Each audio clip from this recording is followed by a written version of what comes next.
Monticello, we are looking back at the very happened.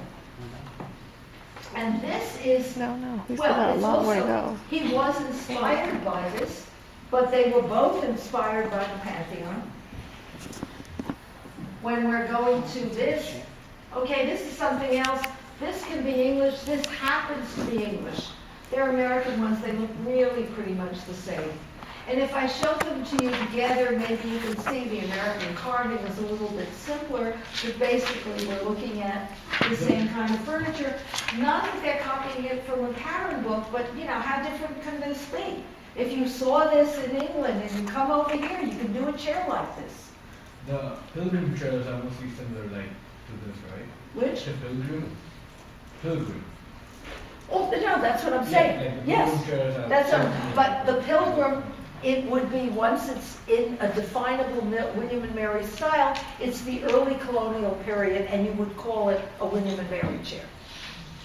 See, the period is early colonial. The style that we will label pilgrim is like the Hadley chest.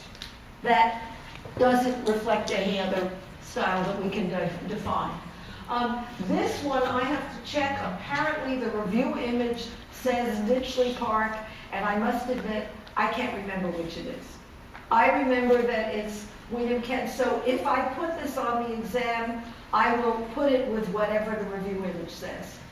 And I will correct it accordingly, either mine or the review. But we're looking at Palladian characteristics, and remember, the Palladian in the early Georgian period, you had Rococo, you had Palladian, and you had the beginning of neoclassical. The early Georgian period was George I and II. The late Georgian period was George III. And you had these three styles going on at once in early Georgian. The, what did I say, Palladian, Rococo, and neoclassical.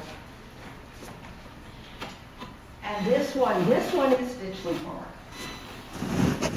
And breakfront is another one of the forms you need to know. The three sections with the center section projecting. These two famous pieces. And you know they're English because of the substantial character of it. Okay, you don't know, if you didn't know this piece, if we didn't know this piece, I would say maybe it's Italian, if I didn't know it. So you sort of have to know what it is. This piece, definitely the heavy cornice marks it as characteristically English. And if it's characteristically English and this heavy, it's Palladian. This early Georgian took in the secretary bookcase the hoop, double hoop back, and put pediments on it. This is what we see from Queen Anne to early Georgian, is just adding carved elements to it, basically the same Queen Anne forms. This is one of the difficult identifications, but the armchairs, Queen Anne, the double hoop back, the curved side, the splat, the center splat in the urn shape, double hoop back, urn-shaped splat, cabriole legs, and pad feet. This one doesn't have pad feet. Once in a while, especially in America, you can change the feet. But it always has the double hoop back and the urn-shaped splat. Okay, what do we do with the rest of it? Well, the cabriole leg and the cabriole leg, I'm sorry, those three things are always the same. The cabriole leg, huh? Say it again, what's the three things? The double hoop back, the urn-shaped splat, and the cabriole leg. Now, it also has the set-in seat, but by that point, you should have identified it. The cabriole leg is a little fatter in the knee and thigh than the French cabriole leg. And it won't generally have the fluting that the French leg has.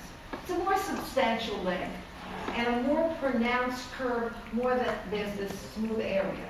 There will once in a while be a little carving on the knee, but basically it's fairly plain. Now, the difference between the English and the American is curvier. The American is more sculptural. The urn is more shapely. There's no seam here, but you can't really see it. The legs will be shapelier with a slimmer ankle. But these will not always be discernible differences, but if I show you to compare, you can see the difference. There's no difference in the yoke, is there? The yoke. Not really. They're both double hoop. So, I mean, there's no difference that is always distinguishing one from the other. Unless you say, in this case, the American is a little more sculptured, but this one is. But the whole chair is more of a piece of sculpture. This difference, though, both of these are English Georgian.